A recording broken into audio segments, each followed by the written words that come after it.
Now our next topic is complex line integration. Integral C fz dz is called the complex line integral of fz along the curve C. ठीक है, हम किसी भी complex line integration को, line integration का मतलब एक single integration apply होगा, सिंगल इंटीग्रेशन किसी भी कर्व के along curve C fz dz is called the complex line integral. Integral C fz dz does not indicate the direction. कोई भी इंटीग्रेशन जो होता है वो डायरेक्शन को इंडिकेट नहीं करता, बट हम क्या करते हैं, for simplicity we take the positive direction if the contour is clockwise, anti clockwise. तो अगर हमारे पास कंटूर में हम एंटी क्लॉकवाइज मूव करते हैं तो हम डायरेक्शन को हमेशा पॉजिटिव लेते हैं, और if you move clockwise then we take the negative direction. Okay, now see the example on complex line integration. Evaluate integration 0 to 1 plus I x minus y plus I x square dz. ये जो function given है x plus Y, ये किसकी, ये given x Y में है, लेकिन exactly ये क्या है, कॉम्प्लेक्स वेरिएबल z का फंक्शन है. ठीक है, z फंक्शन, z को हम डिनोट करते हैं x प्लस आई वाई से. तो जो भी फंक्शन हमें गिवन होगा जिसके साथ डेरिवेटिव dz होगा तो वो किसका फंक्शन होगा, z का. और जो लिमिट्स गिवन है वो भी किसके लिए गिवन होंगी, z के लिए. तो आप लिमिट कैसे कंपेयर करोगे, सपोज लोअर लिमिट 0 है तो हमें पता है कि z equals to x plus i y होता है. देन अगर z की वैल्यू 0 है तो हम कैसे कंपेयर करेंगे, x प्लस आई वाई से. तो हम इसे लिख सकते हैं कि 0 plus i 0, therefore x equals to 0 और y इक्वल्स टू 0. ठीक है, इसी तरीके से अगर हमारे पास अपर लिमिट में गिवन है z equals to 1 plus i, तो आप कैसे कंपेयर करोगे, x प्लस आई वाई होता है z equals to that is 1 plus i, तो x की वैल्यू 1 और y की वैल्यू भी 1, तो रियल कोऑर्डिनेट्स में x और y 1 आ जाएगा. ठीक है, तो सी दिस इंटीग्रेशन, हमें पास इंटीग्रेशन गिवन है. अब हमें 3 पार्ट्स में सॉल्व करना है लाइन इंटीग्रेशन को. सबसे पहले लेना along the straight line from z equals to 0 to z equals to 1 plus i. तो z इक्वल्स टू 0 का मतलब हो गया x और y कोऑर्डिनेट 0 0, और z इक्वल्स टू 1 प्लस आई का मतलब हो गया x और y कोऑर्डिनेट्स 1 1. ठीक है, अब हमें किसी भी स्ट्रेट लाइन के अलॉन्ग अप्लाई करना है. सपोज करो हमने इसका डायग्राम का अप्लाई किया तो z इक्वल्स टू 0 पोजीशन से ओरिजिन की हो जाएगी, और 1 1 पॉइंट जो है हम कोई भी 1 1 पॉइंट कंसिडर करेंगे जहाँ पर ये डायरेक्शन जो है OP अलॉन्ग जो पाथ है वो किसको शो करेगा, along the straight line z equals to 0 to z equals to 1 plus i. तो इस पाथ के अलॉन्ग कैसे निकालेंगे आप integration, along the straight line OP joining z equals to 0 to z equals to 1 plus I. Here the equation of this straight line OP is y equals to x. ठीक है, आप निकाल भी सकते हैं इस इक्वेशन की, इस लाइन की इक्वेशन को, line joining the 2 points. Formula apply करते हैं, y minus y one equals to y two minus y one upon x2 minus x one into x minus x one. 2 points को join करने के लिए line की equation आप लोगों ने पढ़ रखी है, y minus y one equals to y two minus y one upon x2 minus x one और x माइनस एक्स वन. तो यहाँ से अगर हम सॉल्व करें तो हमारे पास 2 पॉइंट्स हैं, एक तो 0 0 और एक 1 1.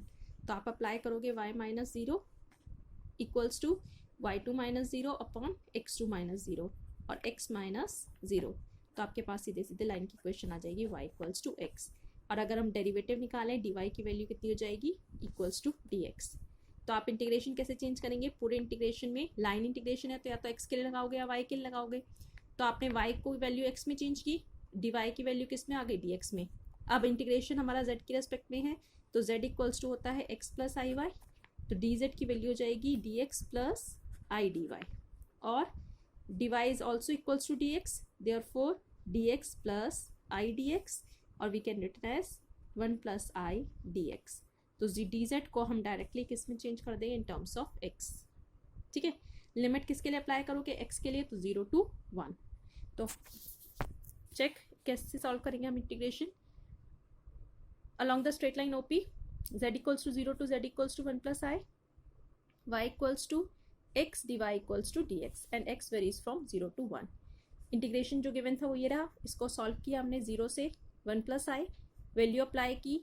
पहले हमने क्या करा, सिर्फ dz की वैल्यू अप्लाई की, dz equals to dx plus i d y. अब हम पूरे फंक्शन में y equals to x put करेंगे, तो y equals to x put करोगे तो ये हो जाएगा x minus x plus i x square. x के लिए अप्लाई कर रहे हैं तो x की लिमिट कितनी है, 0 to 1 dx plus i d x, then 0 to 1 i x से x cancel, i x square, ये बचेगा 1 plus i d x. I और 1 प्लस आई कॉन्स्टेंट है, बाहर निकाल देंगे, आप इसको मल्टीप्लाई करके ऐसे भी लिख सकते हो, आई प्लस आई स्क्वायर की वैल्यू -1। एक्स स्क्वायर का इंटीग्रेशन होगा एक्स क्यूब बाई 3, लिमिट लगाएंगे 0 to 1, that is equals to 1/3। ठीक है, upper limit minus lower limit, value कितनी आएगी 1/3, तो वैल्यू आ जाएगी आपके पास -1/3 plus 1/3 i. This is the value of integration along the path OP। Now see the next part, along the real axis z equals to 0 to z equals to 1। Next हमें निकालना है along the real axis z equals to 0 to z equals to 1 and along the line parallel to the real axis from and along the line parallel to the imaginary axis from z equals to 1 to z equals to 1 plus I। और next line हमें कहाँ से लेनी है, imaginary line के parallel, imaginary line ये वाली है हमारी, इसके पैरेलल एक एक्सिस लेनी है z इक्वल्स टू 1 से z इक्वल्स टू 1 प्लस आई तक। तो दो पार्ट में मूव करना है, एक बार OA और एक बार OP। तो जब आप OA पे मूव करेंगे तो रियल एक्सिस पे y की वैल्यू 0 होती है, y 0 तो dy भी 0, आपका पूरा इंटीग्रेशन x में चेंज जाएगा। और जब आप AP पर मूव करोगे तो आपके पास क्या कांस्टेंट है, x की वैल्यू 1 कांस्टेंट है, x की वैल्यू 1 है इस पॉइंट पर भी और इस पॉइंट पर भी, तो dx की वैल्यू क्या हो जाएगी 0, यानी कि पूरा इंटीग्रेशन हम किसके लिए सॉल्व करेंगे, y के लिए।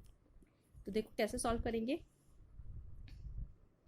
पाथ लिया हमने OAP, ठीक है, इंटीग्रेशन को हमने दो पार्ट्स में ब्रेक कर दिया, एक बार OA के अलॉन्ग, एक बार AP के अलॉन्ग।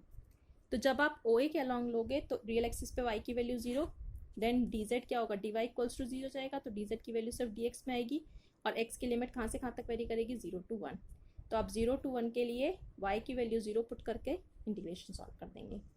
दूसरा इंटीग्रेशन लेंगे अलॉन्ग AP के लिए x की वैल्यू 1 है, तो dz की वैल्यू कितनी हो जाएगी, dx plus i d y होता है, dx की value 0, then dz equals to i d y, और y की लिमिट 0 to 1।